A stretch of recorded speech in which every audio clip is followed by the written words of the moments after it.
Christmas နေ့ပေါ့နော်မန္တလေးအနေပြုံးတက်လဲတဲ့လူတွေရောရန်ကုန်နေပြုံးလာတဲ့ပြုံးလင်းဟိုလဲတဲ့လူရောအဲ့မှာကြိတ်တို့ပါဒီနေ့ Christmas နေ့ပါကဲတော့ကြီးမြင်ခွင့်ဖြစ်ပါတယ် Christmas နေ့မှာကြိတ်တို့ကြောက်ပါလူပင်လဲ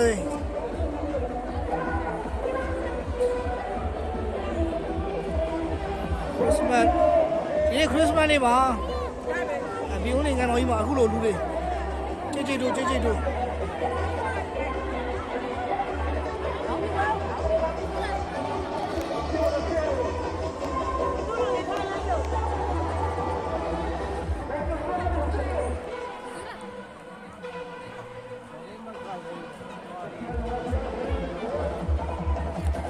Christmas နေ့လူမြင်ခွင့်ပါ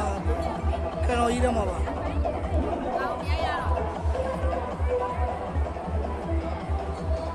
ကြည့်ပါဦးလူတွေဆိုတာမြန်မာနိုင်ငံတော်ကလူတွေလိုပဲအများကြီးပဲ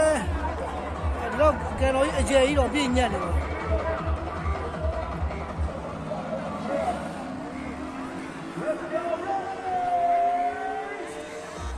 ကန်တော်ရဲ့လူမြင်ခွင့်ပါကန်တော်ရဲ့လူပြည့်နေ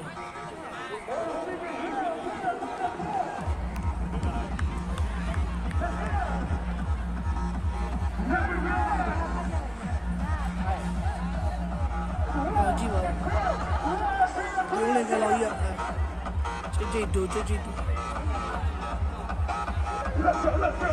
ကြိတ်တို့မြင်ဝင်မှာဒီကတော့မှကြိတ်တို့ပါ